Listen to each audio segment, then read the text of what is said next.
Ya, Ustaz ya. Nah, Bismillahirrahmanirrahim.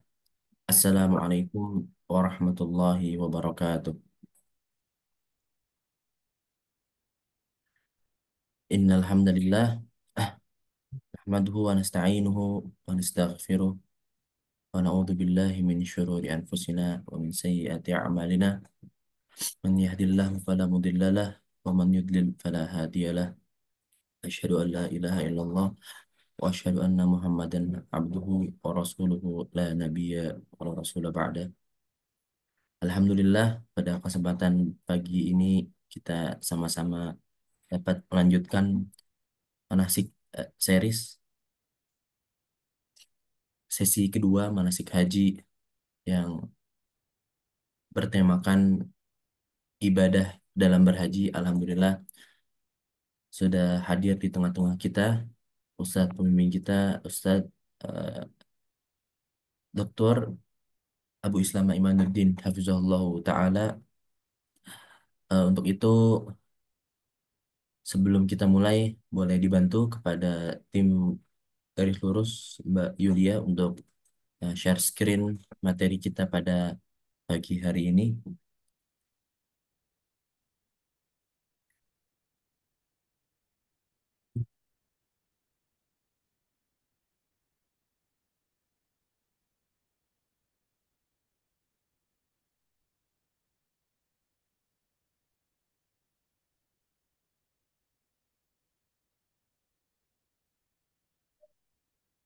perkenalan berarti, Mas. Baik, Assalamualaikum, Mbak. Waalaikumsalam warahmatullah. Eh, Kami Bambang Purboyo, Pak, beserta keluarga, istri saya Diah Wahyuningrum dan anak saya Muhammad Fadilah Akbar Baladewa, Pak. Insya Allah nanti akan mengikuti, Pak. Terima kasih, Pak. Assalamualaikum warahmatullahi wabarakatuh. Terima kasih Bapak Purboyo beserta keluarga. Semoga Allah mudahkan seluruh rangkaian ibadahnya insya Allah. Amin.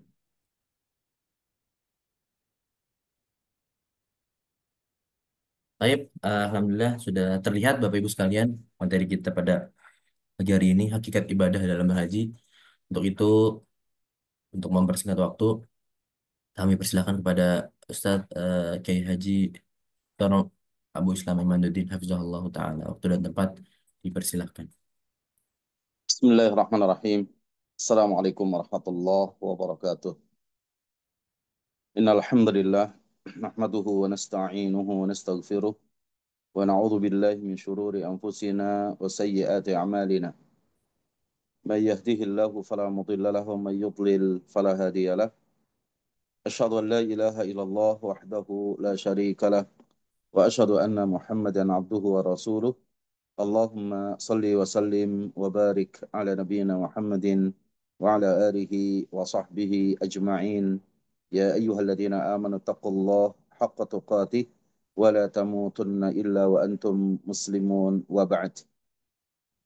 Hai para jamaah sekalian yang dimuliakan Allah Subhanahu wa taala dari garis lurus travel dan juga Samara Amanah Travel, bersama kedua tim yang insyaallah tabaraka wa taala membersamai kita dalam manasik series kita di pertemuan yang kedua insya Allah. Di pertemuan yang pertama kita membahas tentang akidah atau nilai-nilai akidah, keyakinan, keimanan dalam beribadah haji. Dan yang kedua kita membahas tentang hakikat ibadah dalam berhaji. Bapak dan Ibu yang dimuliakan Allah Subhanahu wa taala, tema bahasan kita ini sangat penting karena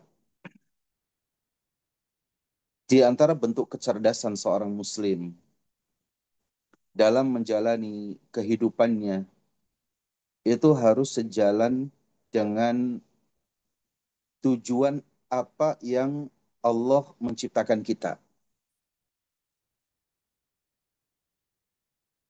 Berhaji itu juga ibadah, tapi hakikat ibadah itu apa sebenarnya?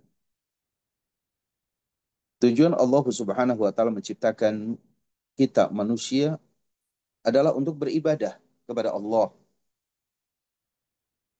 Dijelaskan dalam surah Adz-Dzariyat ayat 56. Wa ma khalaqtul jinna wal insa illa liya'budun. Tidaklah aku ciptakan jin dan manusia kecuali agar mereka beribadah kepadaku, kata Allah. Agar mereka beribadah kepadaku. Banyak yang tidak memahami hakikat ibadah di hidupnya. Sehingga hidupnya seorang muslim tak ubah ya sebagaimana hidupnya orang-orang yang berada di luar Islam. Seorang muslim harus punya keistimewaan, harus tamayuz, punya nilai beda. Seorang muslim dalam hidupnya dia harus punya karakter tersendiri yang tidak sama dengan makhluk yang lainnya atau manusia yang lainnya.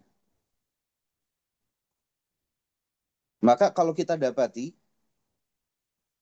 hakikat ibadah di dalam Islam,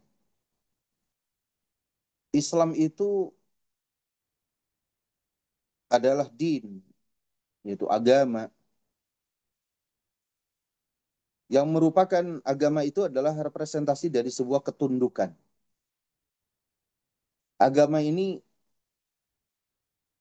ada untuk menjadikan manusia itu tunduk ya kepada Allah Subhanahu wa taala. Maka agama itu adalah representasi dari sebuah ketundukan seorang hamba kepada Allah Jalla wa ala.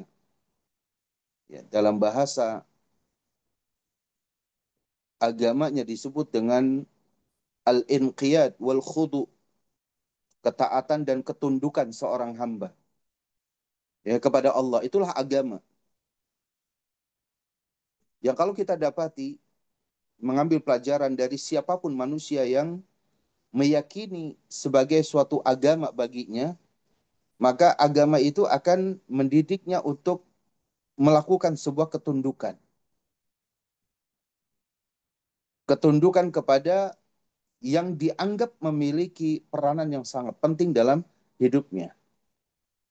Seorang muslim, kita sebagai hamba Allah Subhanahu wa taala, wajib menganggap keberadaan Allah Jalla wa ala yang telah menciptakan kita ya, satu-satunya zat yang memiliki peranan dalam hidup kita. Yang hidup kita ada dalam genggaman Allah Subhanahu wa taala. Sebagaimana Nabi kita mulia sallallahu alaihi wasallam mengatakan dalam salah satu doanya, dikatakan bahwa anta akhidun binasiyati. Engkaulah ya Allah yang memegang ubun-ubunku.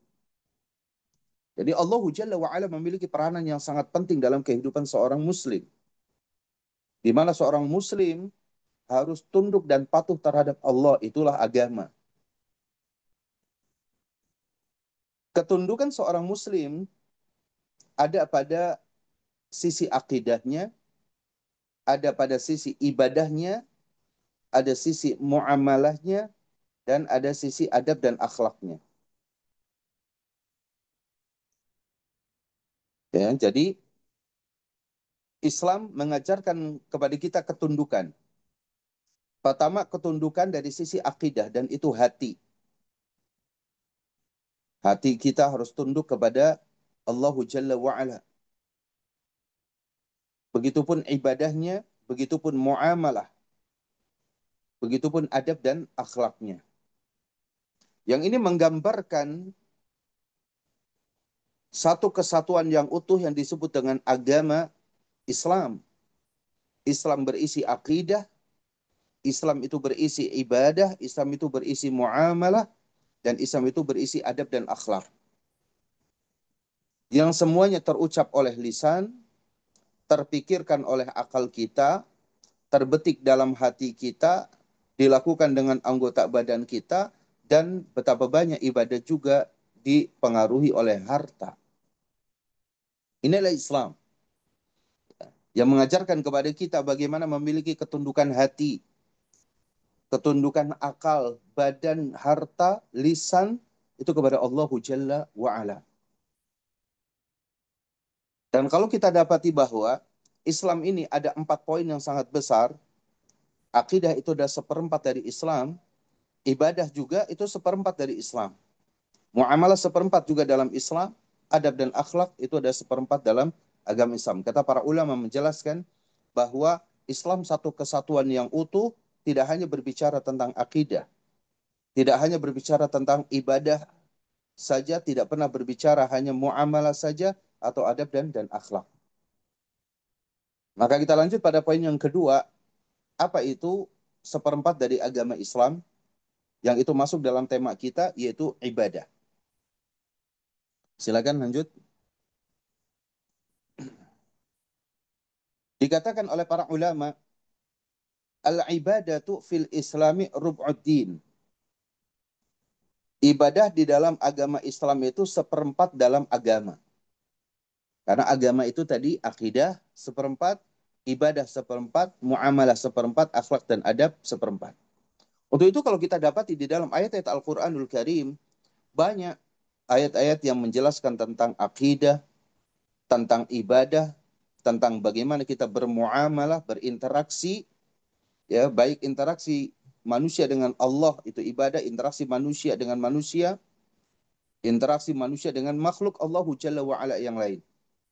Itu muamalah. Dan juga masalah adab dan akhlak. Ketika kita berbicara tentang ibadah itu adalah seperempat dalam agama, yaitu rub'uddin. Rub'u itu artinya seperempat. Ad-din yaitu adalah agama. Ibadah rub'uddin. Agama ibadah itu seperempat dalam beragama. Maka orang disebut dia beragama itu tidak hanya berkaitan dengan keyakinan belaka, tidak. Tidak hanya sesuatu yang diyakini dalam dirinya, tapi tidak terwujud dalam amal perbuatannya. Nah, itu tidak bisa dikatakan beragama. Beragama itu satu kesatuan. Dan di dalamnya ada seperempat dalam agama, yaitu beribadah. Apa definisi ibadah yang dikatakan oleh para ulama kita? Syekhul Islam Ibnu Taimiyah rahimahullah tabaraka wa ta'ala menjelaskan bahwa ibadah itu adalah segala perkataan. Ya, arti apa yang terucap oleh lisan, ya, perkataan kita dan perbuatan, yaitu apa yang diperbuat oleh badan kita. Jadi segala perkataan dan perbuatan yang dicintai Allah dan diridhoinya. Perkataan dan perbuatan yang dicintai Allah dan diridhoinya. Yang tampak atau tersembunyi. Nah, ini nama ibadah. Jadi kalau kita berbicara tentang ibadah, maka kita akan mendapati perkataan apa saja yang kita ucapkan harus mencerminkan kecintaan kita kepada Allah dan Allah meridainya. Segala perbuatan kita harus mencerminkan kecintaan kita kepada Allah dan Allah meridainya. Itu baru bisa disebut dengan ibadah. Perkataan misalkan tilawah Al-Quran. Maka membaca Al-Quran itu, ya itu adalah ibadah lisan kita. Ya, kita mengeluarkan lisan kita itu berbicara tilawah Al-Quran. Azan itu adalah ibadah. Karena itu perkataan yang keluar dari lisan kita. Ya. Kemudian nasihat misalkan itu juga ibadah. Ya. Masih yang tadi.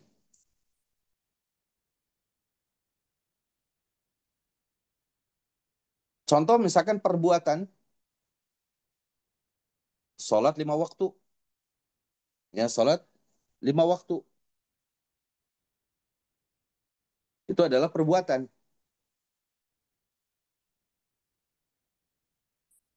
Termasuk nanti di dalamnya adalah menunaikan ibadah umrah, ibadah haji.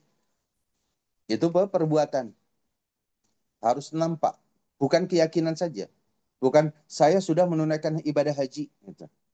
Kapan? Saya sudah meyakininya. Jadi sudah membayangkan, memikirkan dalam pikiran kita bahwa saya sedang berada di Mekah, ya. Kemudian saya sedang tawaf, tapi dari sisi keyakinan dan pikiran kita. Itu bukan ibadah. Karena ibadah itu perkataan dan perbuatan. Yang dicintai Allah dan diridhoinya. Dari mana kita tahu bahwa ibadah kita, perkataan dan perbuatan kita itu dicintai oleh Allah dan ridhoinya? Kita mengetahuinya dari apa yang Allah perintahkan. Lalu kemudian kita ikuti dan kita lakukan. Ya. Atau Allah melarang sesuatu lalu kita meninggalkan.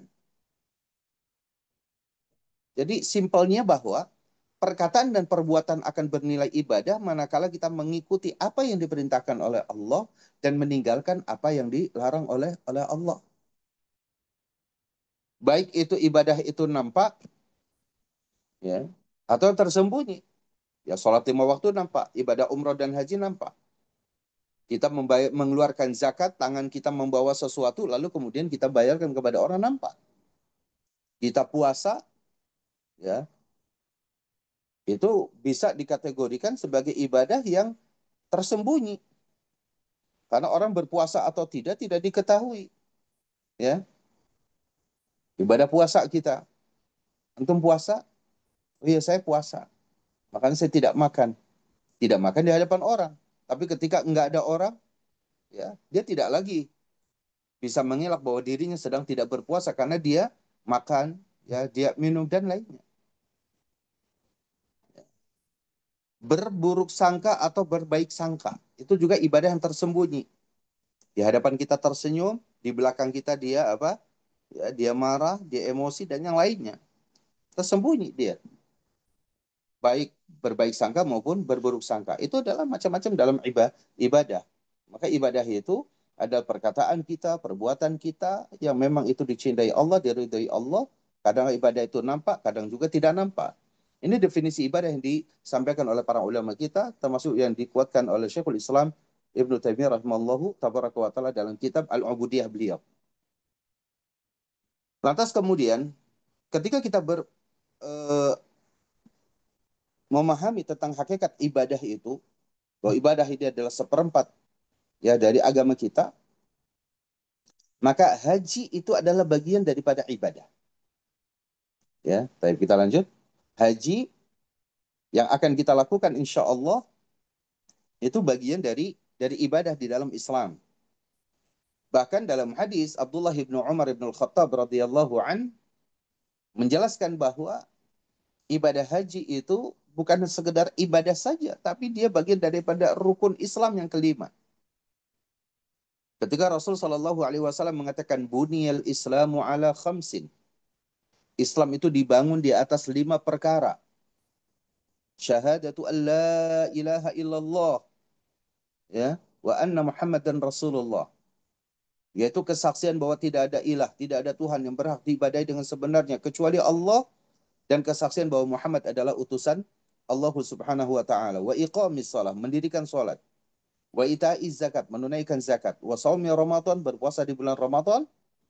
Wa hajjil baiti man istata'a ilaihi sabila, beribadah haji bagi siapa saja yang mampu melaksanakan perjalanan ke sana.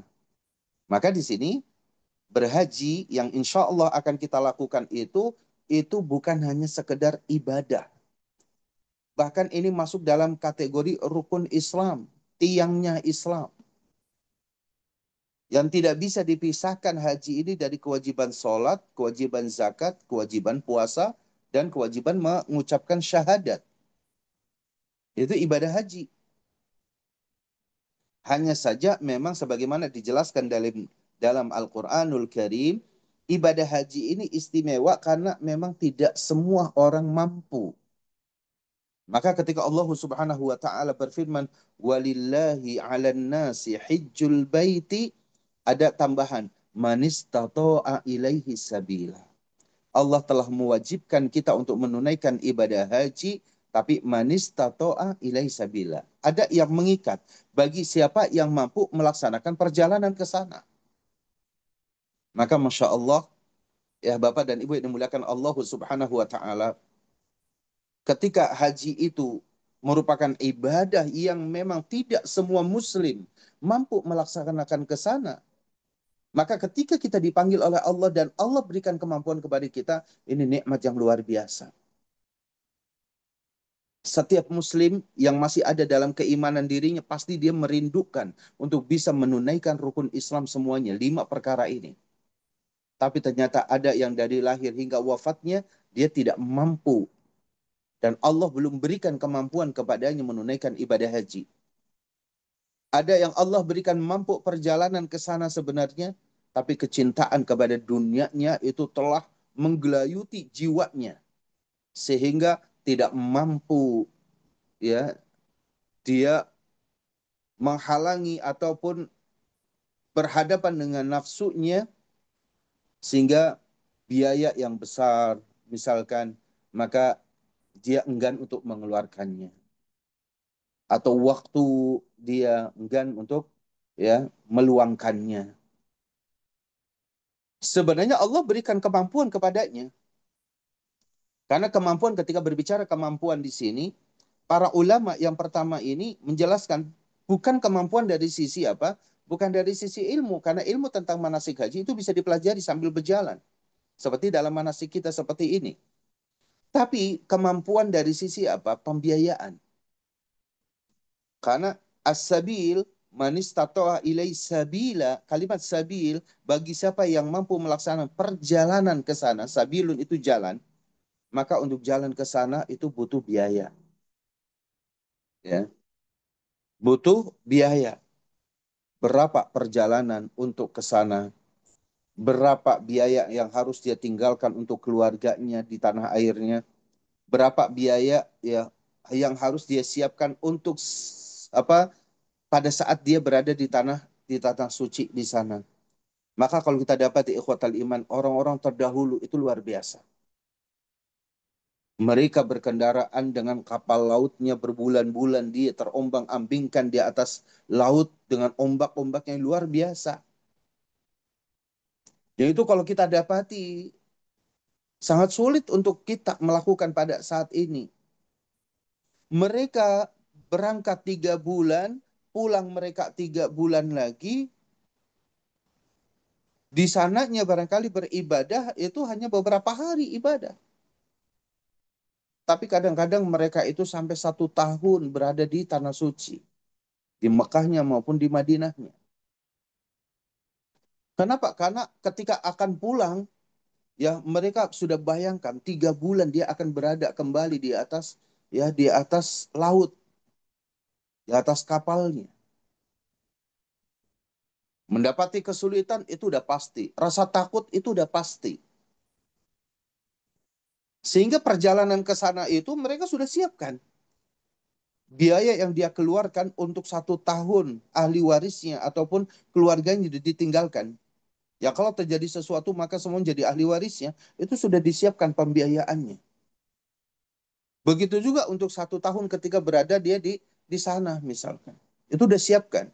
Maka ketika Al-Quran mengatakan manistato'a ilaihi sabila, bagi yang mampu melaksanakan perjalanan ke sana itu, maka itu lebih kepada pembiayaan yang harus disiapkan. Dengan memenuhi syarat dan rukunnya. Karena haji ada syaratnya, haji ada rukunnya, haji ada kewajiban-kewajibannya, dan haji ada sunnah-sunnah. Ya, memenuhi syarat dan rukunnya, wajib dan sunnahnya. Kenapa ini mesti kita sampaikan, Bapak dan Ibu yang dimuliakan Allah Subhanahu wa taala? Karena betapa banyak orang beribadah haji, sebagaimana dikatakan oleh para ulama, ya, as-safaru rakbun wal haju qalilun. Orang yang bersafar menunaikan ibadah haji itu jumlahnya banyak. Tapi hakikat mereka yang melakukan ibadah haji yang sesungguhnya itu sedikit. Kalau kita dapati, haji setiap tahun saat ini sudah mencapai angka kurang lebih 4 juta. Seluruh dunia datang ke, ya, Arab itu 4 juta orang. Ar-Rabbu katsir. Orang yang berkendaraan ke sana, yang menunaikan ibadah haji ke sana itu katsir, kata para ulama. Wal hajju qalil. Tapi orang yang memahami hakikat beribadah haji itu sangat sedikit. Disitulah pentingnya kita manasik. Jangan sampai kemudian waktu yang kita telah luangkan, biaya besar yang kita keluarkan, maka kemudian ketika kita tidak mampu memenuhi syarat dan rukunnya, wajib dan sunnahnya, maka kita menjadi orang yang sia-sia dalam beribadah hajinya. Nanti di akhir akan kita bahas tentang perusak-perusak amal, ya, karena ini sangat penting. Materi yang kedua ini sengaja kita bawakan tentang hakikat ibadah. Ya, ini bukan kita menjelaskan nanti tentang bagaimana cara beribadah hajinya, bukan. Itu nanti di akhir. Tapi kita ingin memahami terlebih dahulu hakikat ibadah itu apa yang diinginkan oleh Allah dan Rasulnya dalam Al-Quran maupun dari sunnah Nabi kita yang mulia Sallallahu Alaihi Wasallam.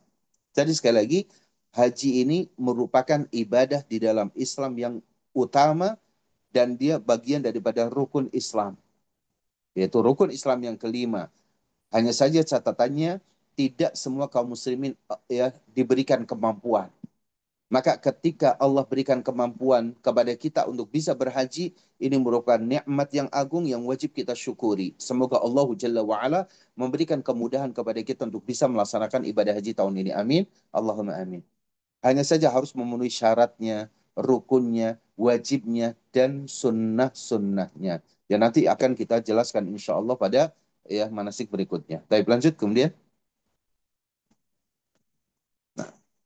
Bagaimana para jamaah yang dimuliakan Allah Jalla wa'ala? Tidak ada orang yang beribadah kecuali dia ingin apa?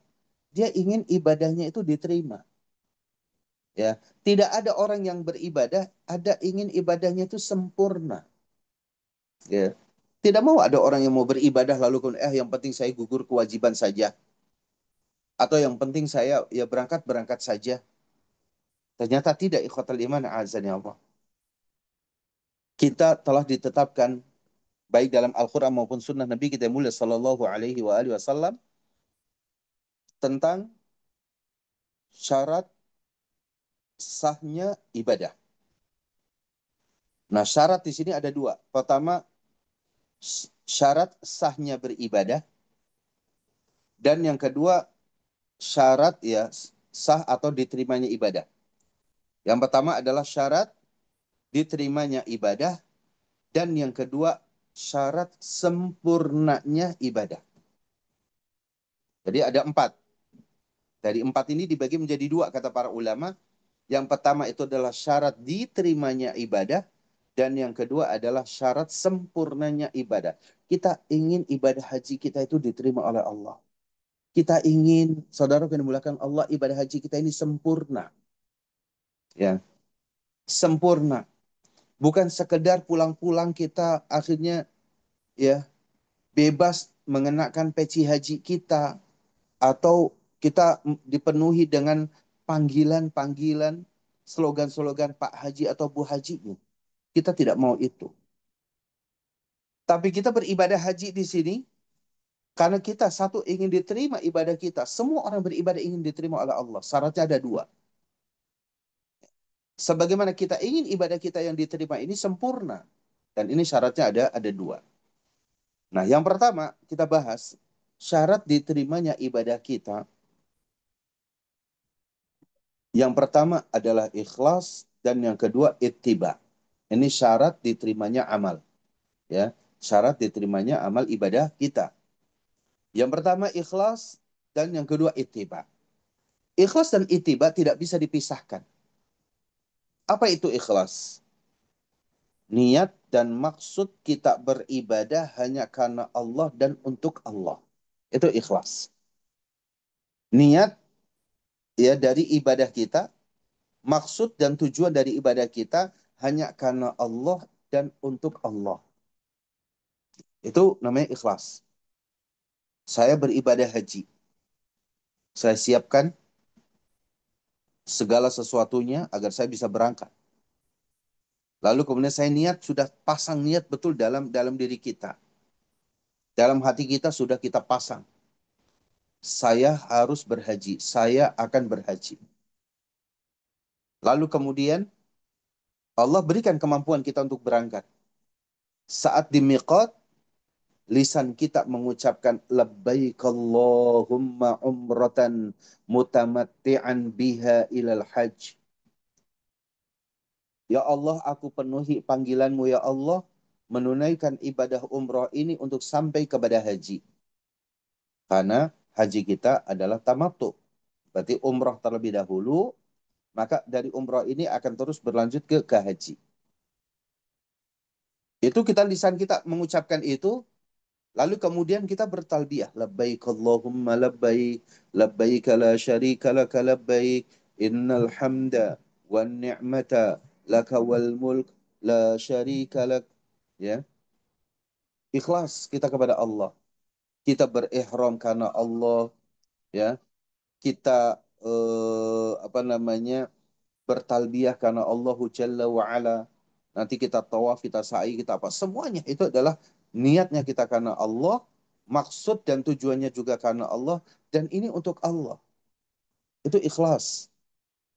Bukan karena ingin panggilan-panggilan manusia, bukan karena ingin penilaian-penilaian manusia. Ini harus ada agar ibadah kita diterima oleh Allah Subhanahu wa taala. Dan yang kedua adalah ittiba. Ittiba itu adalah apa? Mengikuti dalil. Dalilnya dari mana? Al-Quran dan sunnah Nabi yang sahihah. Ya. Kenapa kita mesti mengikuti dalil? Karena memang ibadah itu bukan buatan manusia. Ketundukan diri kita kepada Allah itu bukan dengan cara-cara kita. Tapi Allah inginkan ketundukan kita kepada Allah dengan caranya yang dimaui oleh Allah. Nah, Allah mengajarkan hal itu kepada Rasulullah SAW melalui malaikat Jibril, dan itulah yang disebut wahyu. Maka wahyu itu Al-Quran, wahyu itu adalah sunnah. Bahkan sunnah Nabi kita yang mulia Sallallahu Alaihi Wasallam yang mentafsirkan Al-Quranul Karim apa yang dikehendaki oleh Allah. Untuk itulah Nabi kita yang mulia Sallallahu Alaihi Wasallam tidak ada menyembunyikan satu pun perkara agama yang Allah turunkan di dalam Al-Quranul Karim. Tidak ada satu pun yang disembunyikan oleh Nabi kita yang mulia Sallallahu Alaihi Wasallam. Sehingga kalau kita berbicara tentang apa yang atau siapa yang paling tahu tentang ibadah, cara ibadah kita kepada Allah, tidak ada jawaban kecuali baginda Rasulullah sallallahu alaihi wasallam. Hanya Nabi kita Muhammad sallallahu alaihi wasallam yang paling tahu. Maka Nabi pun banyak menjelaskan dalam hadisnya, inni atqakum lillah, aku adalah orang yang paling bertakwa kepada Allah. Wa inni akhsyakum lillah, dan akulah orang yang paling takut kepada Allah. Kenapa? Karena Nabi paling tahu tentang itu. Nah, kita harus ittiba nih dalam ibadah kita. Jangan buat-buat sendiri ibadah. Ibadah ini bukan hasil rekayasa manusia. Ittiba kita wajib kepada baginda Rasulullah, itulah yang paling tahu ya tentang beribadah. Maka ikhlas dan ittiba ini adalah satu paket yang tidak bisa dipisahkan agar ibadah kita diterima oleh Allah Subhanahu wa taala. Adapun poin ketiga dan keempat itu adalah syarat yang lain, yaitu syarat ibadah kita agar sempurna. Kalau ikhlas dan ittiba, insya Allah ibadah kita diterima oleh Allah Jalla wa'ala. Tapi kalau ingin lebih sempurna, tambahkan dua syarat belakangan ini. Yang pertama adalah musara'ah. Apa itu musara'ah? Ya, yaitu bersegera dan tidak menunda-nunda. Allah katakan dalam Al-Quran misalkan, wasari'u ila maghfiratin min rabbikum wa jannatin arduha samawatu wal ar u'iddat lil muttaqin. Surah Ali Imran ayat 133. Itu dalil yang menjelaskan tentang musara'ah. Ya, tentang musara'ah. Dalil tentang ikhlas banyak. Wa ma umiru illa liya'budullaha mukhlishina lahuddin. Itu harus mengikhlaskan. Ala lahuddinul khalis. Yaitu adalah tentang ikhlas. Dalil tentang ittiba. Qul in kuntum tuhibbunallaha fattabi'uni. Katakan wahai Muhammad kepada umatmu, jika kalian cinta kepada Allah maka ikutilah aku. Itu dalil ittiba. Dalil al-musara'ah bersegera dan tidak menunda-nunda. Allah perintahkan wasari'u ila maghfiratin min rabbikum. Bersegeralah kalian untuk mendapatkan maghfirah Allah dan surga Allah seluas langit dan bumi. Yang Allah sediakan bagi kalian surga untuk orang-orang bertakwa. Tentunya kita dalam beribadah ini ingin ibadah kita ini sempurna. Maka lakukan dengan segera. Jangan menunda-nunda. Ketika tiba masa kewajiban kita menunaikan ibadah haji, lakukan segera. Ya, nggak perlu lagi banyak berpikir tentang biaya besar dan yang lainnya. Harta itu titipan Allah Jalla wa ala yang harus kita kembalikan kepada Allah. Ya, harta ini adalah amanah yang Allah berikan kepada kita yang tidak semua Allah berikan kemudahan untuk mendapatkan harta ini. Maka harta ini kita serahkan kembali kepada Allah yang dengannya insya Allah Allah akan ganti yang lebih baik. Ya, Allah akan berikan ketika kita bersegera menuju Allah Jalla wa'ala dalam menunaikan kewajibannya, Allah pun akan bersegera menuju kita. Bukankah kita sering yang mendapatkan dalam satu hadis, jika seorang hamba mendekat kepadaku dengan berjalan, aku akan mendekat kepada hambaku dengan berlari. Satu langkah seorang hamba mendekat kepadaku, 1000 langkah aku akan menuju kepada hambaku itu. Ya, kita sering mendapati ya ungkapan-ungkapan dan itu memang diambil dari hadis Nabi kita mulia sallallahu alaihi wasallam. Kalau kita menuju Allah Subhanahu wa taala dengan jalan cepat, Allah akan berlari cepat menuju kita. Artinya apa? Di sini al-musara'ah, bersegera. Dan disinilah makna berlomba-lomba dalam kebaikan. Falyatanafasil mutanafisun. Maka hendaklah orang-orang itu berlomba untuk apa? Bersegera menunaikan kebaikan-kebaikan. Jangan menunda-nunda. Al-musara'ah. Ini penting. Untuk apa? Agar ibadah kita sempurna. Misalkan contoh gini. Azan waktu sholat tiba. Allahu Akbar, sholat zuhur misalkan. Sampai la ilaha illallah. Orang yang ingin sempurna ibadahnya, maka ketika mendengar azan langsung dia berwudu. Dia langsung berwudu, lalu kemudian dia datang ke masjid. Lakukan sholat tahiyatul masjid. Masih ada waktu qobliyahnya misal. Bersegera dia. Ikhlas, lalu karena ittiba, karena itulah yang diperintahkan Rasul, lalu bersegera. Maka itu sholat itu sempurna tuh. Karena ketika misalnya Rasul ditanya, ayyul amali afdal, amal apa yang paling utama? Kata Rasul sallallahu alaihi wasallam, as-salatu ala waqtiha, salat pada waktunya. Yang dimaksud pada waktunya dikatakan oleh para ulama hadis, salat di awal waktu dengan tidak menunda-nunda. Ya berarti di situ salat itu akan dapati utama kesempurnaan. Ya. Makanya biasanya Masya Allah kalau kita menunaikan ibadah haji, Alhamdulillah sudah terbiasa kita. Kadang-kadang 1 jam, 2 jam sebelum masuk waktu sholat kita sudah menuju ke masjid. Masjidil Haram misalkan. 1 jam, 2 jam kita masuk ke Masjid Nabawi. Kita bersegera tuh. Ya. Tidak menunda-nundanya. Ah belum azan. Habis azan, ah belum qomat misalkan. Itu tidak demikian. Begitupun sedekah kita nanti. Musara'ah bersegera. Ya. Agar apa? Agar ibadah kita sempurna. Dan yang keempat di sini, al-akhdu bil quwwah. Syarat sempurnanya ibadah kita yang keempat di sini, atau syarat sempurna ibadah yang kedua. Yang pertama musara'ah, yang kedua ini adalah al-akhdu bil quwwah. Ya. Apa itu al-akhdu bil quwwah? Beribadah dengan segenap kekuatan dan kemampuan kita. Ya. Beribadah dengan segenap kekuatan. Para nabi seluruhnya diperintahkan oleh Allah untuk apa? Untuk beribadah itu dengan segenap kemampuannya. Allah berbicara kepada Nabiullah Yahya, "Ya Yahya, khudil kitaba biquwah." Duhai Yahya, berpegang teguhlah dengan kitab ini dengan segenap kekuatanmu. Ya, artinya bahwa ibadah kalau mau sempurna betul-betul lakukan dengan segenap kemampuan kita. Ya, misalkan contoh, sholat itu salah satu rukunnya, rukun sholat wajib itu harus berdiri. Maka kekuatan kita untuk berdiri, lakukan berdiri. Ya.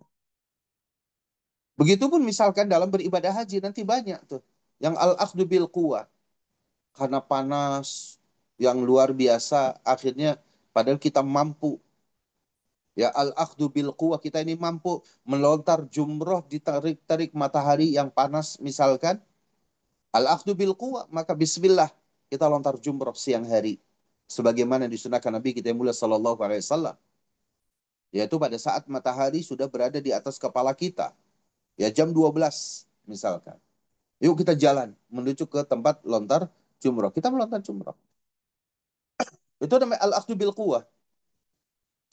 Jangan kemudian panas nanti aja nunggu adem misalkan. Kecuali memang kita dalam keadaan yang kurang sehat.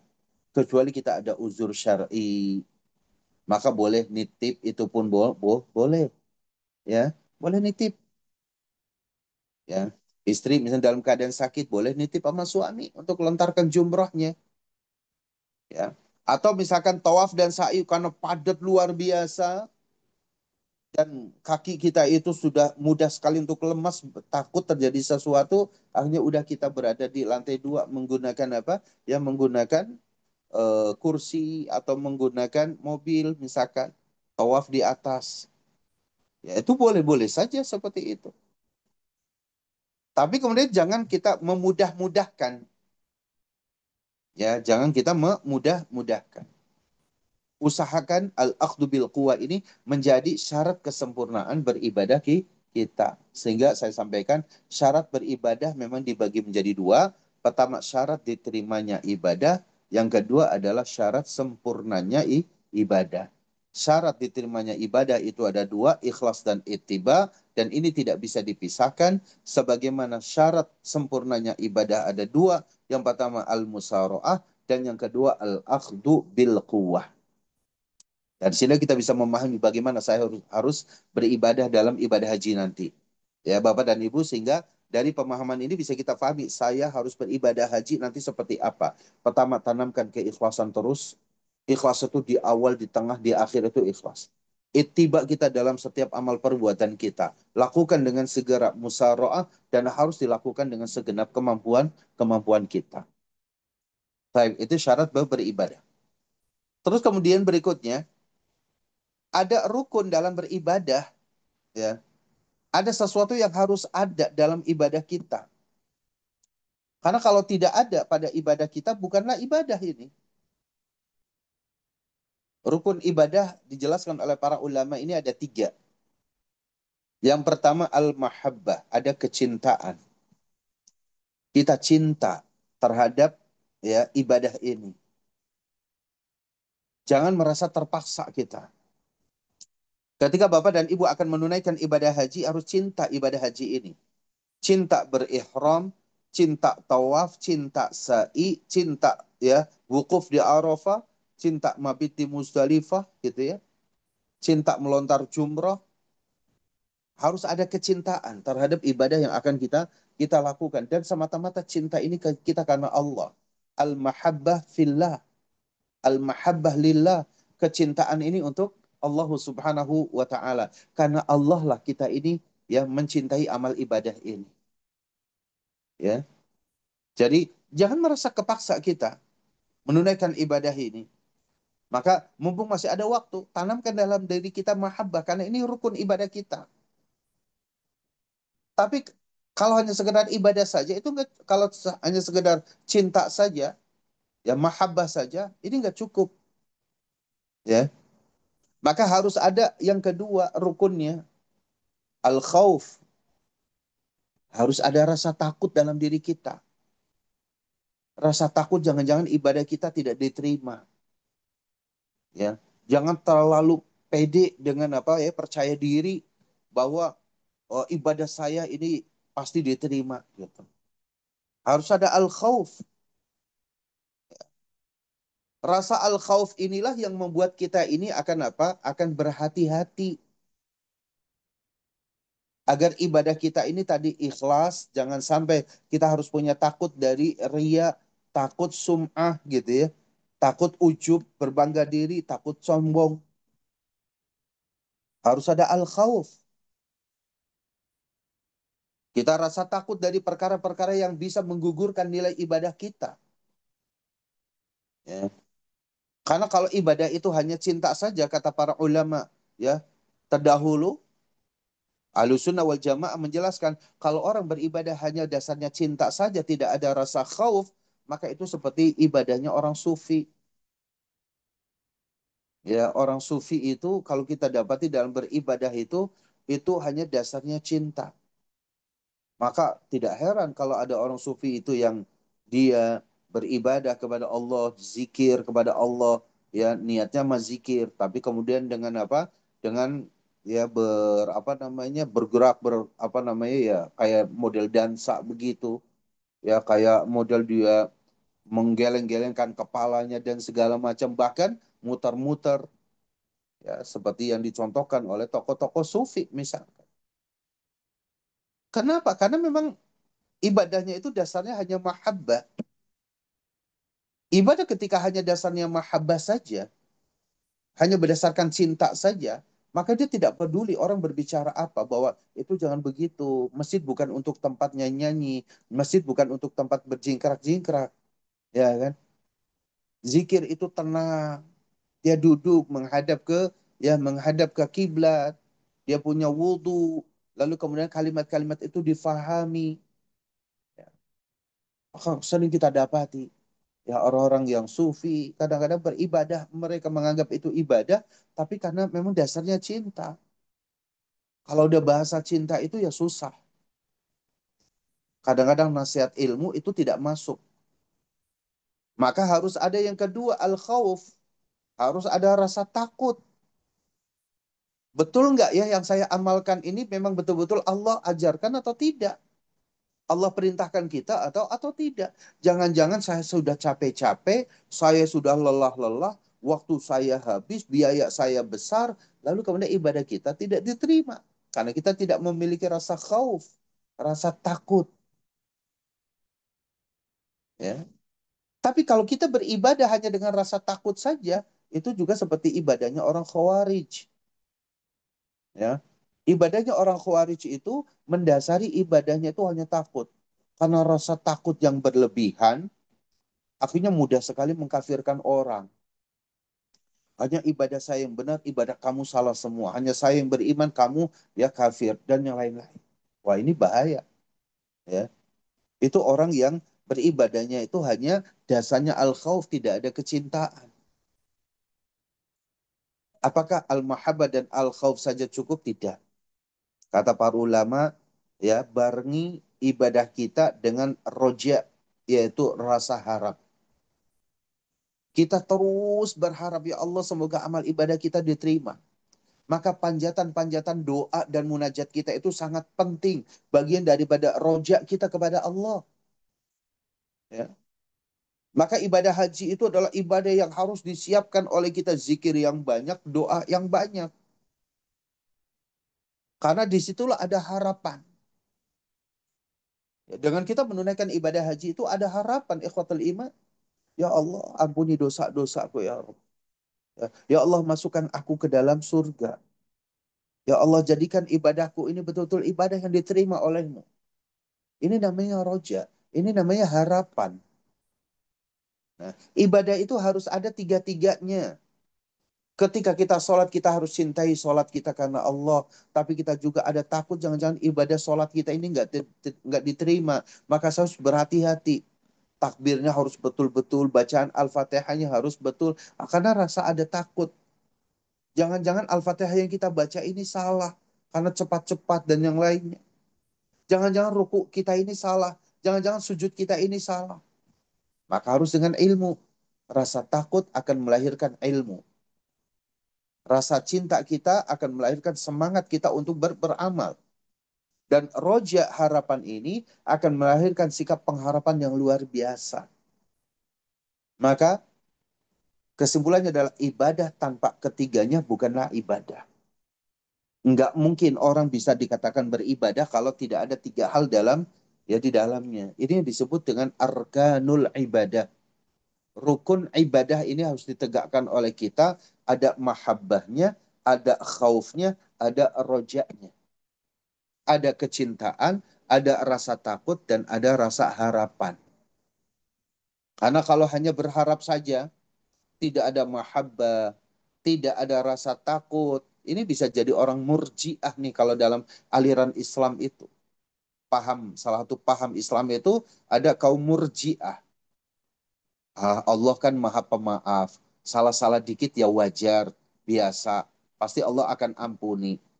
Ya, masa sih Allah nggak tahu kalau saya ini sudah meluangkan waktu, sudah mengeluarkan biaya besar, masa sih haji saya ditolak? Ya, ini bukan harapan namanya. Kenapa? Karena tidak ada kecintaan, tidak ada rasa takut, hanya menduga-duga saya seperti itu. Ini orang murjiah itu seperti itu cara ibadah. Ya, nah ibadah harus memenuhi 3 rukun: mahabbah, khauf, dan roja. Ya, ini harus ada. Sebenarnya tadi syaratnya, ya kita harus penuhi syaratnya. Ya, 2 syarat diterima, yang 2 adalah syarat sempurna. Rukunnya harus ada pada ibadah kita, ada mahabbah kecintaan, ada khauf rasa takut, dan juga ada roja rasa harap. Baik, lanjut kemudian ikhwatal iman, para jamaah yang dimulakan Allah Subhanahu wa taala. Nah, ini penting lagi, ya.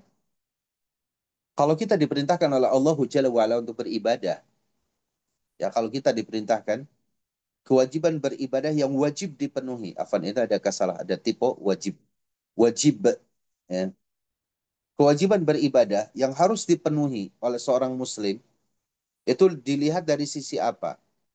Ya. Ini ada 6 poin. Ya, misalkan contoh kita mau menunaikan ibadah haji. Lihat 6 poin ini. Pertama, sebabnya. Ya, apa sih sebabnya kita menunaikan ibadah tersebut? Pertama, yang menjadi sebab paling utama dalam ibadah itu karena Allah yang memerintahkan. Saya katakan, ibadah itu harus memenuhi beberapa kriteria yang ada.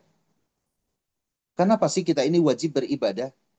Dan apa yang harus diperhatikan dalam ibadah? Kalau kita wajib beribadah karena memang itu tujuan Allah menciptakan kita.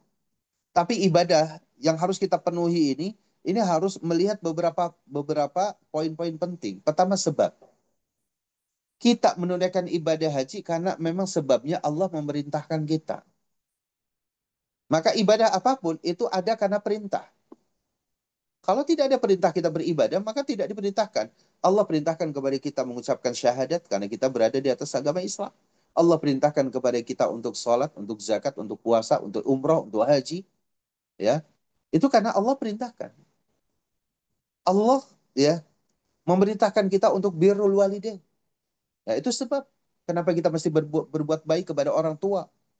Karena memang ada sebabnya. Sebabnya Pak Allah perintahkan. Jadi harus difahami oleh kita. Maka misalkan dikatakan gini, bagi seorang ibu-ibu misalkan, atau kaum muslimah, kenapa sih saya mesti berjilbab? Apa sebabnya saya mesti berjilbab? Maka jawabannya, sebabnya karena Allah yang memerintahkan. Kalau manusia saja memerintahkan kita, kita tunduk dan taat ya. Atasan kita, misalnya kita bekerja dalam sebuah komunitas, maka kemudian kita diperintahkan untuk melakukan ini, maka sebabnya kan ada perintah. Kalau tidak ada perintah kita untuk beribadah, maka tidak boleh kita melakukan hal itu.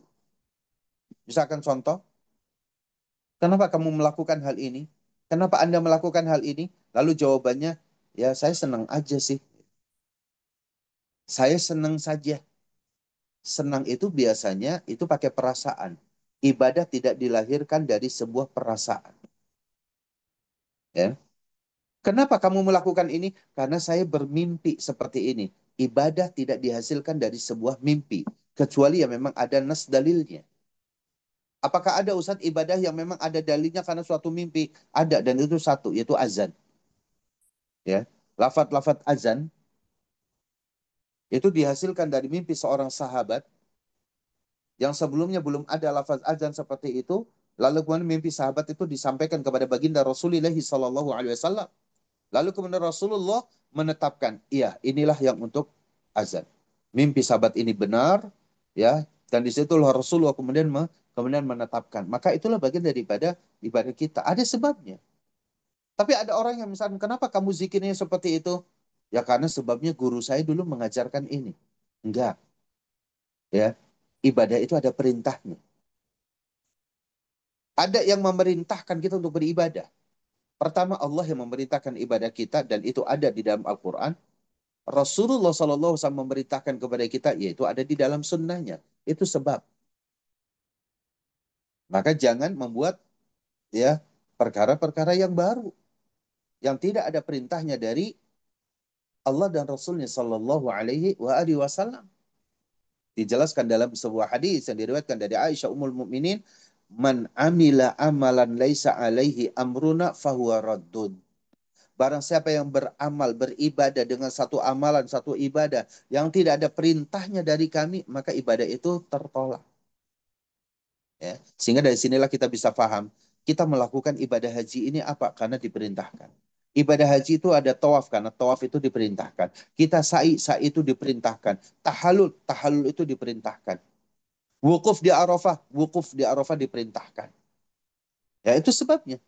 Ya, kita mabit di Muzdalifah karena Allah yang memerintahkan.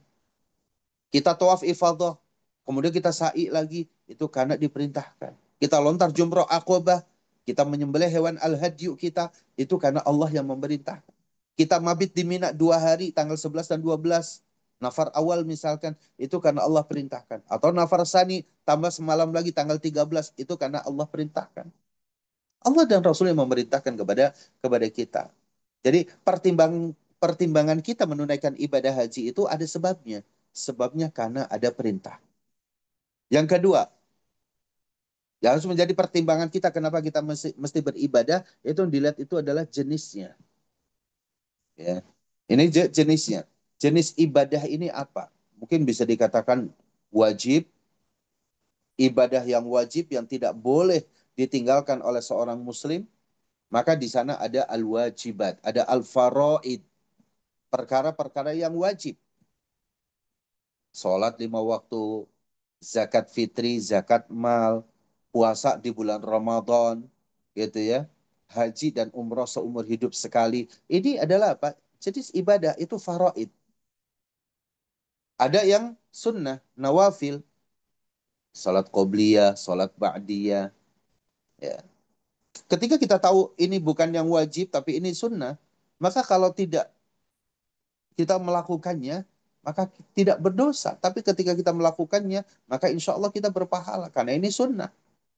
Sodakoh, infak, hadiah, ya, atau umroh berulang, atau puasa Senin Kemis misalkan.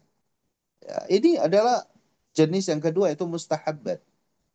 Ada juga jenis yang ketiga, itu yang mubah-mubah saja, boleh. Anda lakukan, itu bagian kebaikan untuk Anda. Tapi dilakukan juga tidak apa-apa. Misalkan contoh, ya orang makan sedikit. Ya makan sedikit. Kan sebenarnya makan banyak juga boleh, ya. Tidak makan juga boleh, yang penting Anda sehat. Gitu ya. Tapi kita mau coba, udahlah saya makan sedikit saja. Ini boleh. Ya. Maka ini dikenali dari jenisnya. Ibadah itu dikenali dengan jenisnya. Ini jenis ibadah yang wajib, jenis ibadah yang sunnah, jenis ibadah yang apa? Ya, yang fardu atau yang mubah dan lain. Ya, sehingga Bapak dan Ibu sekalian ketika menunaikan ibadah haji, ini tidak gampang di kita. Kok saya tadi lontar jumroh itu baru 6 batu loh, kurang satu. Ini gimana nih caranya? Ya, ini loh ibadah saya begini, ini ibadah saya gimana gitu ya. Kalau saya tinggalkan tawaf wada ini gimana? Itu ada konsekuensi apa misalkan? Ini jenisnya ya, nanti di dalam manasik haji, manasik tentang ibadah haji secara khusus, itu akan kita jelaskan. Yang ketiga, pertimbangan kita beribadah itu yang dilihat dari sisi takarannya. Ya, jadi ibadah itu ada takarannya. Sholat zuhur itu yang 4 rakaat. Tidak boleh dilebihkan dari 4 rakaat. Sholat asar ya 4 rakaat. Maghrib ya 3. Isya itu 4, subuh ya 2. Gitu. Itu ada takarannya. Ya. Zakatul fitri itu adalah 2,5 kilo dari bahan pokok kita misalkan. 2,5 kilo. Zakat harta misalkan, baik tabungan kita atau harta benda kita, itu 2,5%. Itu ada takarannya. Ya. Waris misalkan, ada takarannya. Seorang suami yang meninggalkan istri dan anak, istri dapat 1/8 karena ada anak, anaknya laki-laki satu, misalnya berarti ini asobah. Itu semuanya ada takarannya. Maka takaran ibadah haji seumur hidup itu hanya sekali. Umroh seumur hidup hanya kewajibannya hanya sekali. Tapi kalau kita mau umroh terus berulang setiap 1 bulan, kita menunaikan ibadah umroh ke sana karena Allah berikan kemudahan kepada kita dalam bentuk harta misalkan. Haji, tahun lalu haji, sekarang haji lagi, tidak mengapa. Jadi ada takarannya. Dalam bahasa agama di sini ada qadrunya, ada qadar, ya. Ada kadarnya, takarannya. Yang keempat yang jadi pertimbangan kita dalam beribadah itu ada kaifiatnya, tata caranya. Ya, gimana sih tata cara tawaf itu? Itu ada, tidak sembarangan muterin Ka'bah. Ya, mulai dari Hajar Aswad, ya, kalau bisa mencium Hajar Aswad, cium Hajar Aswadnya, lalu ya kita sambil mengucapkan Bismillahirrahmanirrahim, Allahu Akbar, mencium Hajar Aswad. Kalau memang nggak bisa, misalkan tangannya tempelkan di Hajar Aswad, tangan yang nempel Hajar Aswad dicium oleh kita, ya. Atau kalau nggak bisa, kita cukup pakai isyarat angkat tangan kanan kita sambil berucap Allahu Akbar, ya. Ada tata caranya. Lalu kemudian 3 putaran pertama, kalau kita memang lagi tawaf umroh atau tawaf kudum, ya, dalam keadaan kita berihram, 3 putaran pertama itu lari-lari kecil bagi laki-laki. Ibu-ibu jangan biasa. Ini ada kaifiatnya, tata caranya. Lalu ada sholat 2 rakaat di belakang makom Ibrahim. Rakaat pertama nanti pakai Al-Fatihah dan Qul ya ayyuhal kafirun. Rakaat kedua Al-Fatihah dan Qul huwallahu ahad. Ada kaifiatnya. Wukuf di Arafah ada kaifiatnya. Ini kadang-kadang kita wukuf di Arafah itu mencari mana ya yang kira-kira itu ada kelompok yang bisa membuat saya nangis. Yang dicari apa namanya jamaah tangisan. Enggak begitu. Ada kaifiatnya, tata caranya kita wukuf. Tata caranya kita mabit di Muzdalifah. Tata caranya melontar jumroh kerikilnya segede apa.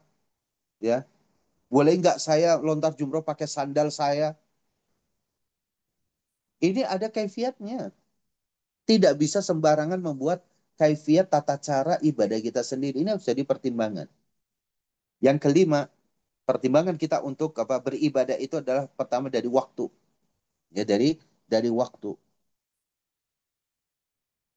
Bahwa ibadah haji itu sudah ada ketetapannya, tanggal 8 itu kemana, tanggal 9 kemana gitu ya. Tanggal 8 itu disunahkan kita ke Mina, tanggal 9 baru wukuf di Arafah, tanggal 10 itu balik lagi ke Mina, nanti setelah itu kita ke Ka'bah atau ke Masjidil Haram, baru kemudian ke Mina misalkan.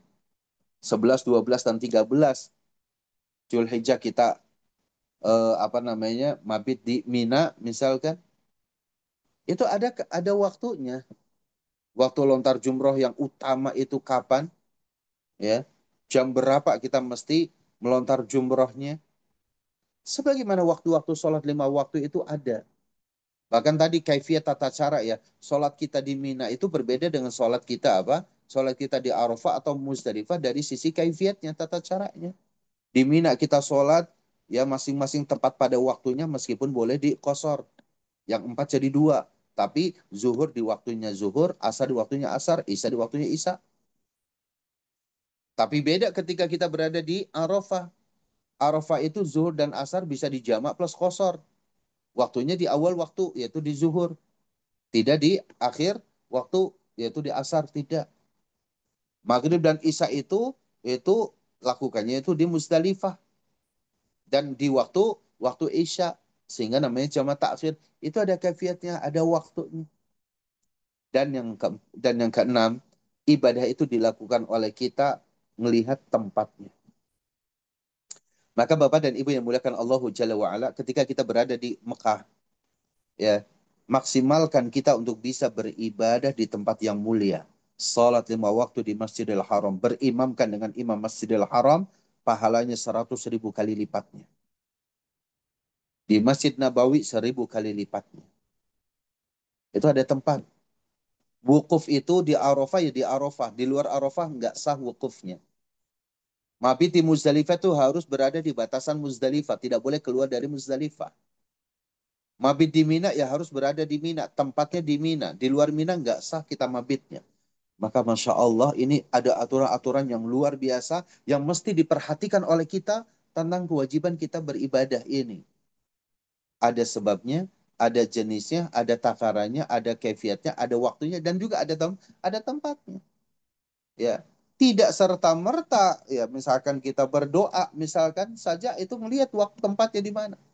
Tidak mungkin bagi seorang muslim berdoa untuk doa masuk ke WC, ke kamar mandi diterapkan misalkan ketika kita doa ba'da sholat. Ya, nggak mungkin kita doa Allahumma ini a'udzubika minal khubus wal khobais itu dibaca pada saat kita lagi apa? Lagi habis sholat. Itu di doa itu dibaca pada saat kita akan masuk ke toilet misalkan. Jadi ada tempatnya. Likulli maqamin maqal. Pada setiap tempat ada ucapan perkataannya masing-masing. Kapan kita talbiyah misalkan dan kapan akhir dari talbiyah, ya. Kapan kita talbiyah dan terus bertalbiyah dan kapan kita berakhir.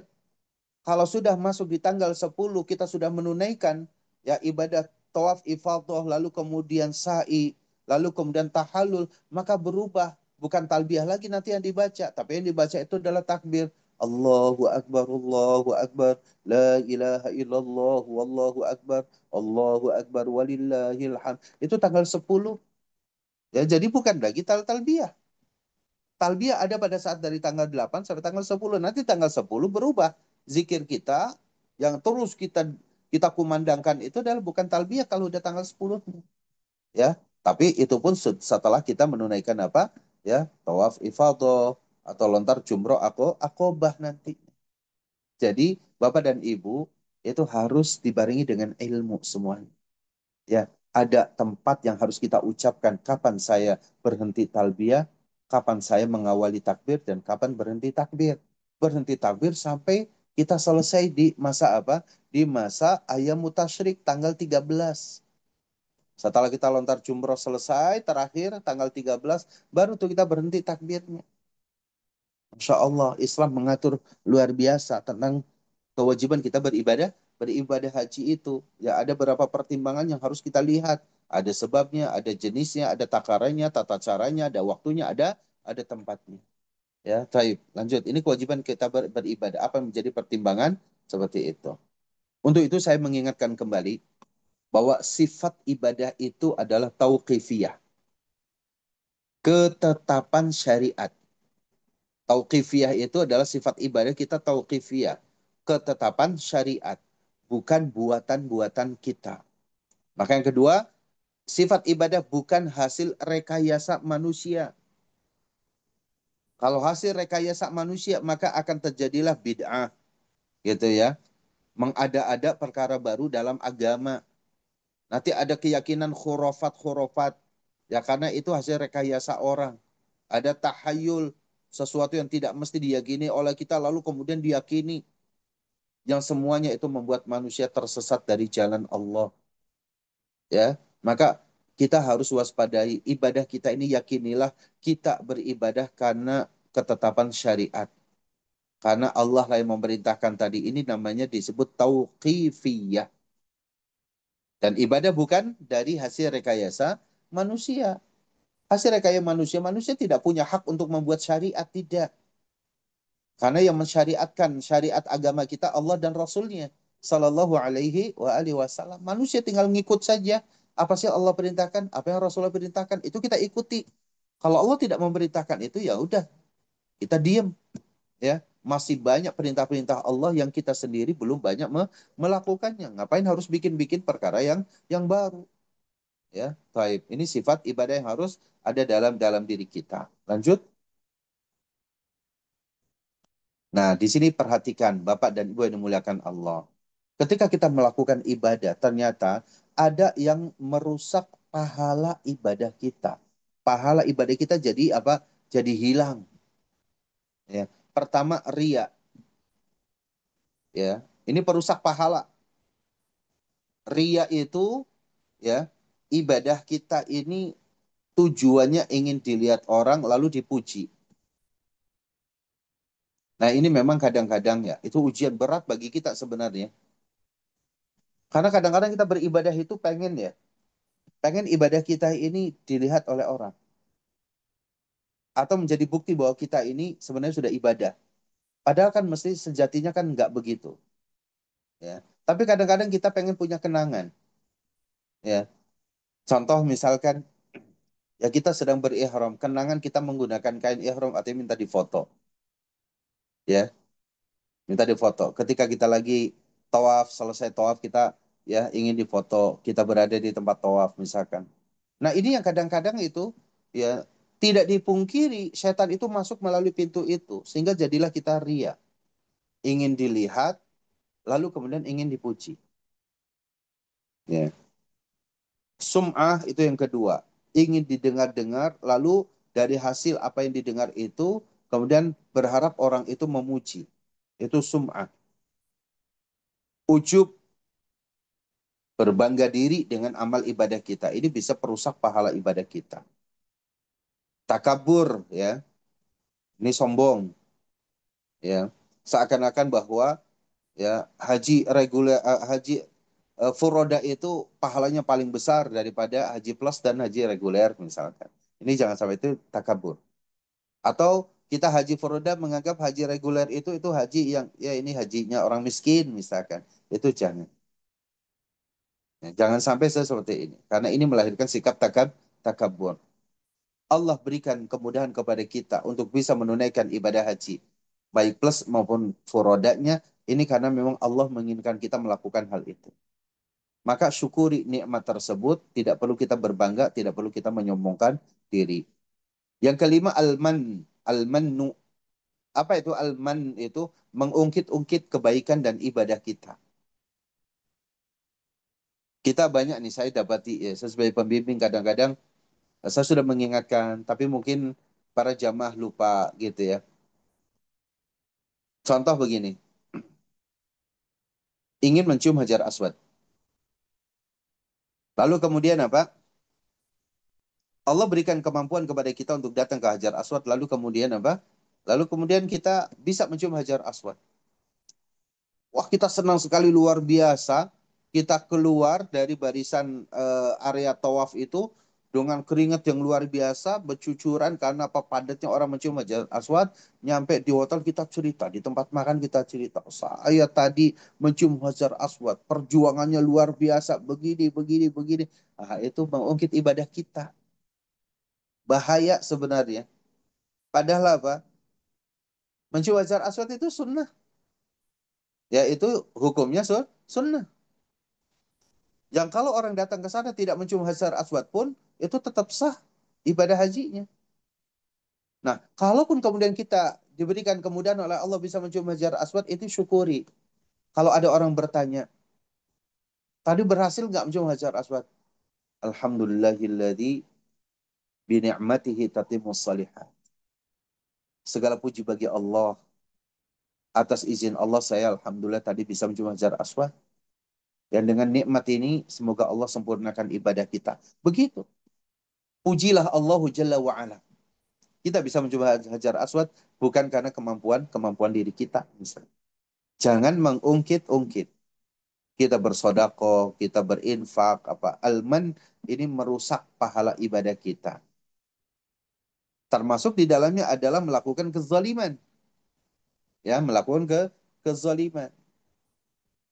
Ya, ini bahaya. Seperti tadi misalkan tawaf dengan nyakiti orang. Sikut sana, sikut sini. Gitu ya. Lalu kemudian suara kita teriak-teriak lagi tawaf, lagi sa'i biar suara kita terdengar oleh orang misalkan. Zalim ini. Orang ingin khusyuk dalam dalam apa? Ibadahnya dalam gitu ya, dalam doanya dalam apa? Ya, zikirnya misalkan. Jangan sampai kita berbuat zalim. Maka kenali perusak-perusak pahala ibadah kita. Lebih lagi yang akan menghancurkan ibadah kita. Yang akan membatalkan ibadah kita, batal ibadah kita semuanya. Apa itu? Lihat berikutnya. Penggugur ibadah. Waspadai dari diri kita para jamaah yang mulakan Allah Subhanahu wa taala. Pertama al-kufru, kekufuran. Ya, jelas kita melakukan kekufuran itu maka bisa menghancurkan ibadah, ya.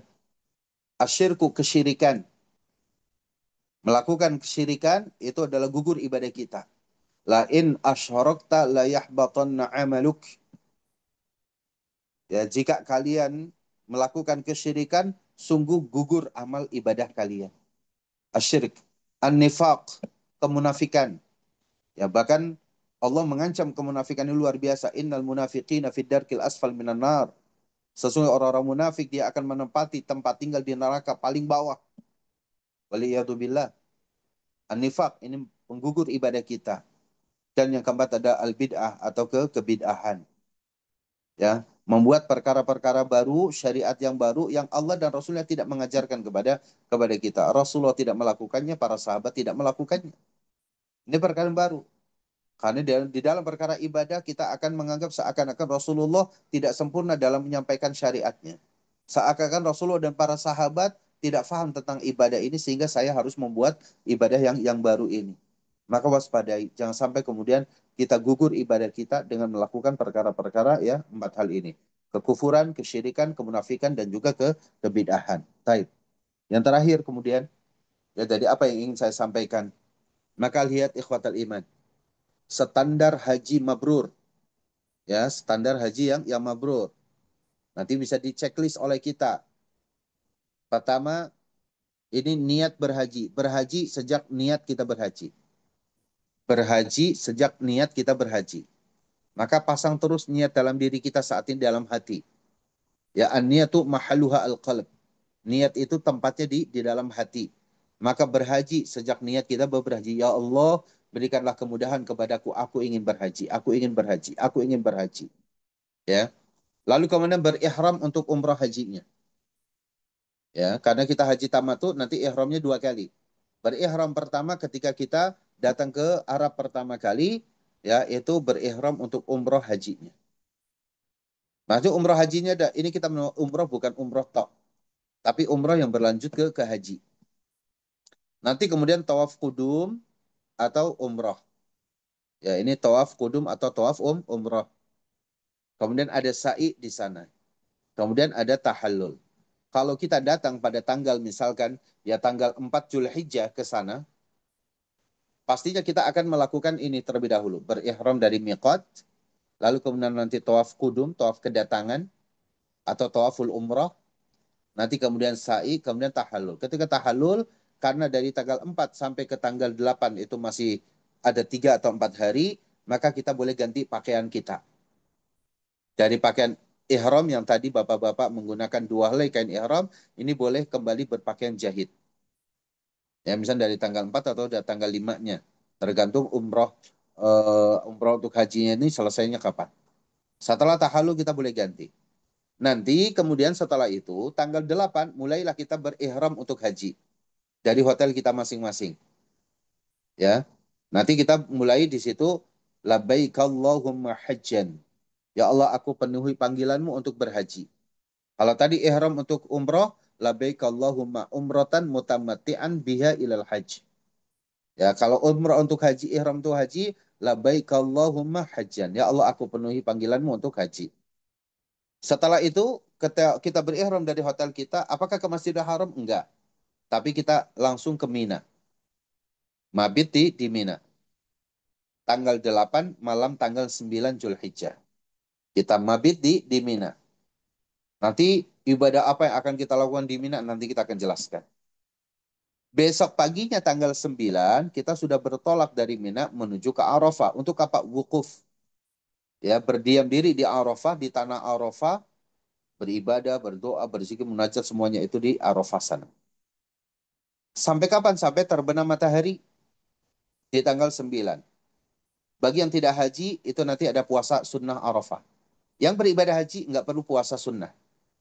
Ya, tidak perlu puasa sunnah tanggal 9 atau Arafah. Malam harinya setelah terbenam matahari tanggal 9, malam tanggal 10, kita akan mabit di Muzdalifah. nginep di Muzdalifah di situ. Ya kita tidur di Muzdalifah malam sampai waktu subuh. Nanti habis subuh, sholat subuh, kita doa, kita zikir sebentar. Ya sebelum terbit matahari di tanggal 10, di mana di luar negeri, ya apa di tanah air kita sedang menunaikan ibadah sholat Idul Adha, kita justru meninggalkan Muzdalifah, boleh menuju ke Mina, boleh menuju ke Mekah, Masjidil Haram. Ya, kalau ke Masjidil Haram dilakukan adalah Pak tawaf ifadah plus sa'inya di situ. Tawaf ifadah plus sa'inya. Kemudian tahallul. Kalau kemudian kita langsung ke Mina, maka di sana ada jumroh akobah. Melontar jumroh akobah. Menyembelih hewan al-hadyu. Ya, nanti Bapak dan Ibu sekalian berkena kewajiban ya membayar hewan al-hadyu ini. Ya, 1 ekor kambing. Sebagai kompensasi bahwa kita menunaikan haji tamattu. Yaitu nyembelih al-hadyu. Setelah itu kemudian tahallul. Ya, tahallul. Tahallul haji. Ini udah selesai berarti ini ibadah haji, rangkaian ibadah haji sampai tanggal 13 tanggal 10 tuh.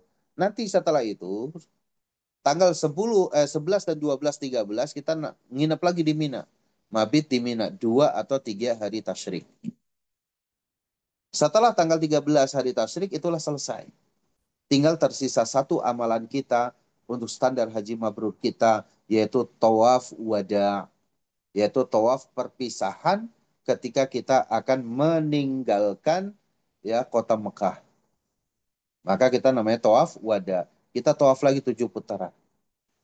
Ya, kelihatannya mudah, tapi pada saat pelaksanaan di sana mungkin kita lelah, mungkin kita capek luar biasa.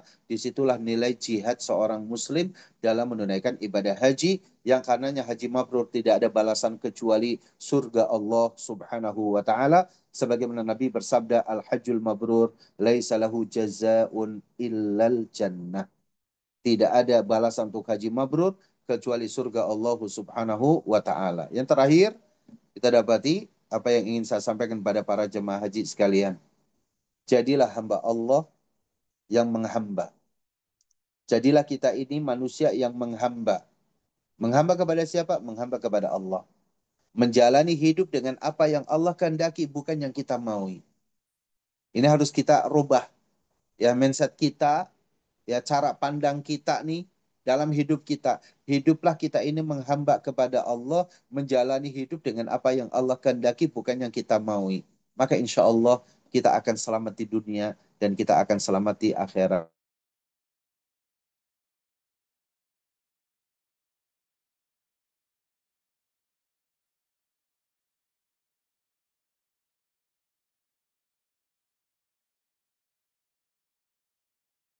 Sangat penting yaitu dalam manasik serius kita. Semoga hal ini memberikan pemahaman yang benar kepada kita sekalian. Wassallallahu ala nabiyyina Muhammadin wa akhiru da'wana alhamdulillahi rabbil alamin. Saya serahkan pada saat Fadhal. Jazakumullahu khairan katsira pada Dr. Abu Islam Imanuddin. Jazakallah ta'ala. Tapi Bapak Ibu sekalian, kami persilahkan 5 sampai 10 menit jika ada yang ingin dipertanyakan tentang hakikat ibadah dalam berhaji yang telah disampaikan oleh Dr. Bu Slama, boleh angkat tangan ataupun boleh langsung membuka mic-nya untuk bertanya. Silakan Bapak Ibu.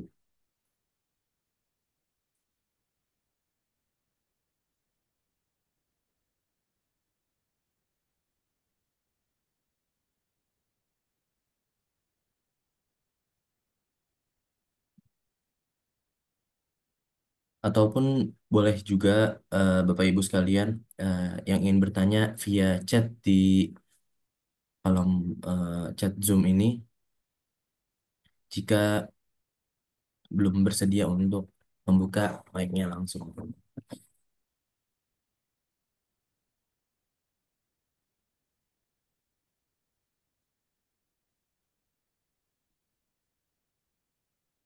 Biasa udah jelas, Ustaz.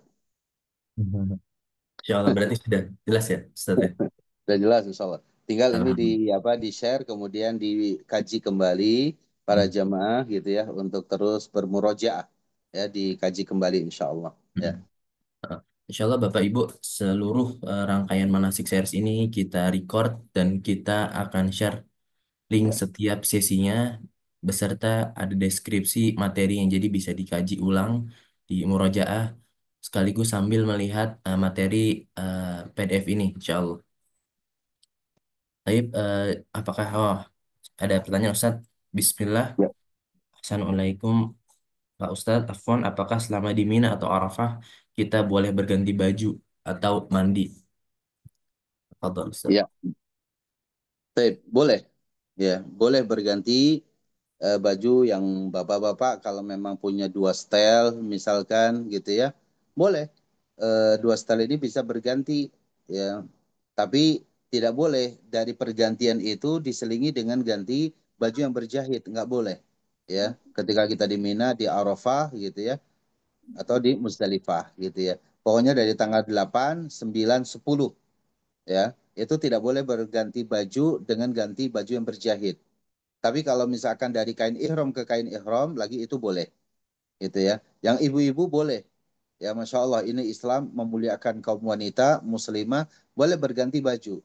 Ya mungkin karena wanita tidak terhalangi untuk mengganti pakaian dia pakaian pakaian yang biasa dia kenakan ya itu tidak terhalangi insya Allah taala yang penting satrul aurah menutupi aurat dan selama itu dianggap berihram maka hati-hati larangan-larangan ihramnya seperti wanita tidak boleh bercadar wanita tidak boleh menutup pakai sarung tangannya ya tidak boleh mengenakan sarung sarung tangan dan bercadar.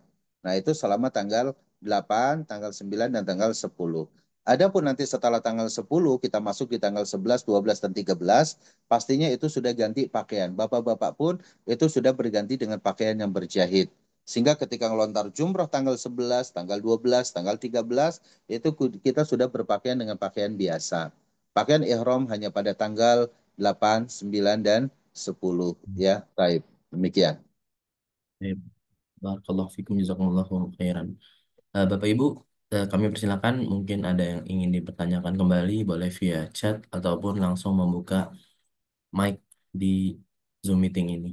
Silakan Bapak Ibu sekalian.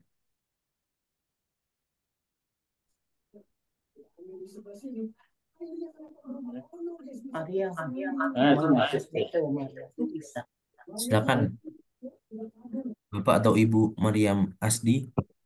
Ya, Assalamualaikum Ustadz. Waalaikumsalam. Waalaikumsalam warahmatullah. Nama saya Mariam, asal dari Jakarta.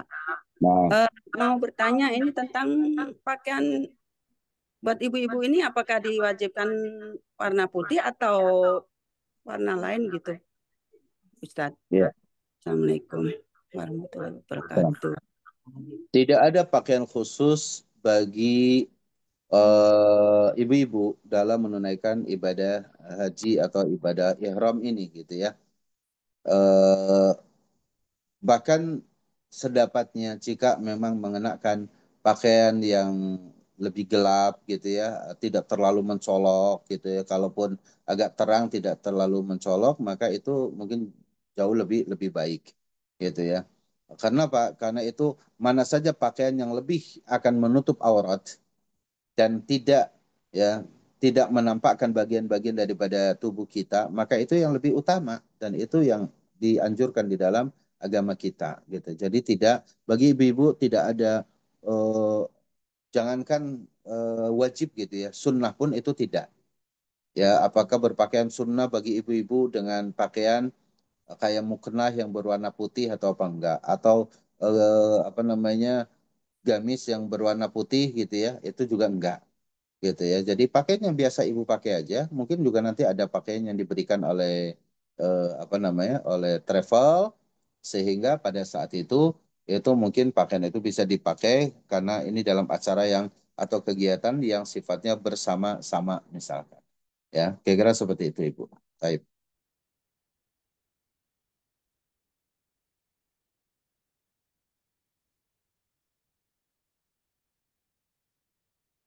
Tapi ada pertanyaan lagi Ustadz. Assalamualaikum Pak Ustadz. Kalau pakaian ihram boleh pakai pewangi pakaian saat dicuci Ustadz. Mungkin ini sebelum berangkat berarti ya. Sebelum. Ya, Hmm. kalau sebelum berangkat, artinya sebelum berihram, contoh misalkan apa kain ihram kita, ya kain ihram kita dicuci, misalnya biasa pakai pewangi, misalnya gitu ya, menghilangkan bau apeknya misalkan atau apa ya tentunya boleh, ya itu boleh. Tapi yang tidak boleh ketika sudah berihram. Artinya sudah di miqat, kita berpakaian ihram dan masih dalam keadaan berihram, lalu kemudian ya kita pakai pewangi misalkan. Meskipun bukan minyak wangi ini, tapi misalkan spray yang memang biasanya untuk apa gitu ya, untuk mewangikan itu nggak boleh karena itu tujuannya wangi-wangi dan itu kena dam. Ya, itu tidak boleh. Itu dia wajib bayar 1 ekor kambing kalau dia menggunakan wewangian setelah dia berihram. Ya, itu misalkan ihram baik untuk umroh maupun nanti ihram tanggal 8, 9 dan 10. Hmm. Ya. Tapi ketika misalkan pakaian itu sudah wangi sebelum kita berihram, gitu ya. Lalu kemudian masih ada bekasnya pada saat kita berihram ya tentunya tidak mengapa karena memang itu kita memakainya sebelum sebelum kita berihram. Ya. Sebagaimana kita ketika kita baru mandi untuk berihram, bapak-bapak, itu boleh mengenakan minyak wangi tapi bukan pada kain ihramnya, tapi kepada badan-badan kita. Ya kita ya dibalur dengan apa minyak wangi misalkan. Lalu kemudian kita pakai pakaian ihram. Ya kan nempel Ustadz di kain ihramnya. Iya betul, tapi kan ini belum berihram, gitu ya. Tapi kalau sudah berihram, labbaik Allahumma umratan mutamatian bila ilal hajj, kita sudah ganti di pakaian ihram, sudah melewati mikot, maka itu larangan. Kalau melanggar, maka kita kena dam. Ya, baik. Demikian. Baik. Silakan Bapak Ibu sekalian, masih kami buka satu pertanyaan terakhir sebelum kita tutup acara manasik sesi kedua pada pagi hari ini. Jika ada yang ingin dipertanyakan, boleh langsung membuka mic ataupun via kolom chat Zoom meeting ini. Silakan Bapak Ibu. Jadi Silakan Ibu Maryam. Assalamualaikum Ustadz. Waalaikumsalam. Waalaikumsalam. Mau bertanya nih, kalau misalnya ibadah haji itu, misalnya suami sedang sakit, apakah boleh dibadalin? Ya, Terima kasih. Assalamualaikum. baik. Hmm. Yang tidak bisa dibadalin itu adalah perkara yang rukun. Seperti Hmm. wukuf di Arafah. Ya, wukuf di Arafah itu nanti meskipun dalam keadaan sakit, pastinya nanti saya atau dengan mutawif kita akan melapor ya ke pihak urusan di sana, nanti akan wukuf bersama ambulannya, gitu ya. Hmm. Wukuf bersama ambulan, meskipun nantinya tidak sampai akhir. Ya, kalau tadi kan wukuf itu akhirnya sampai kapan? Sampai terbenam matahari. Ya, mungkin ada di sana ada kebijakan, yang penting ada wukuf dari mulai siang, gitu ya, terus sampai berapa lama, kemudian dia akan masuk lagi ke apa tempat istirahat, misalkan di hotel atau misalkan tetap di mobil atau apa. Kalau memang tetap kuat di mobil terus sampai matahari terbenam gitu ya di ambulan terus ya itu tidak mengapa di situ sambil banyak zikir banyak apa gitu ya. Jadi Oh, yang tidak bisa digantikan itu yang perkara-perkara yang rukun dia harus tetap mengikuti. Adapun perkara yang wajib gitu ya, yang wajibatul haj, kewajiban-kewajiban haji seperti tadi misalkan melontar jumroh gitu ya. Nah hmm. itu boleh gitu Oh, berat berarti ya. ya. Ketika wukuf. Baik, ada pertanyaan lagi, Ustadz. Mohon maaf, apakah selama wukuf kita pakai sepatu atau sandal? Apakah boleh pakai sepatu sport karena kaki bermasalah? Mohon penjelasan Ustadz. Kalau ibu-ibu tidak terhalangi ya. Ibu-ibu pakai sepatu itu boleh ya dan berkaus kaki itu pasti karena itu kaki bagian daripada aurat yang harus tetap ditutup gitu ya.